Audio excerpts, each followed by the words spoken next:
வணக்கம். நீங்கள் பார்த்து கொண்டிருப்பது ஒரு சித்த மருத்துவம். மூல சம்பந்தமான இரத்த கசிவு,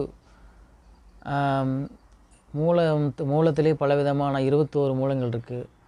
இதிலே கொடி மூலம் இருக்குது, இரத்த மூலங்கள் இருக்குது, வெளி மூலங்கள் இருக்குது.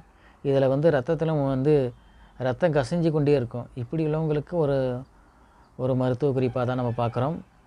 இவங்களுக்கு என்னென்னா மரி கொழுந்து அதோடைய இலையும் நாவல் கொழுந்து இலையும்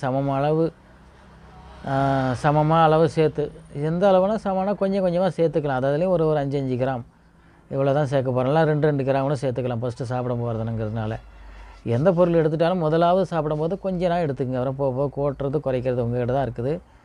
கொஞ்சம் பால் தெளித்து அரைச்சி அதை பிழிஞ்சு அதுலேருந்து ஒரு சாறு வரும். அதை அருந்தி வர சீல் மூலம் சரியாகும். இதுதான் அதனுடைய மருத்துவ குறிப்பு. சீல் மூலத்துக்கு ஒரு சின்னதான மருத்துவ குறிப்பை நம்ம சொல்லியிருக்கிறோம் பாருங்கள். மரி கொழுந்தும் நாவல் கொழுந்தும் சமமாக அதில் கொஞ்சம் கொஞ்சம் எடுத்துங்க. ஒரு எவ்வளோ ரெண்டுமே ஒரு கைப்பிடி அளவுக்கு எடுத்துக்கலாம். இதை அரைச்சி பிழிஞ்சு அரைச்சிங்கன்னா அதுலேருந்து சாறு பிழியணும். இந்த 2 இதிலேருந்து சாறு பிழிஞ்சி இதில் பாலும் எடுத்துக்கணும். பாலும் சேர்த்து அதில் கலந்து நீங்கள் சாப்பிட்டு வந்தீங்கன்னா சீல் மூலம் சரியாகும். இதை பார்த்து பயனடையுங்க.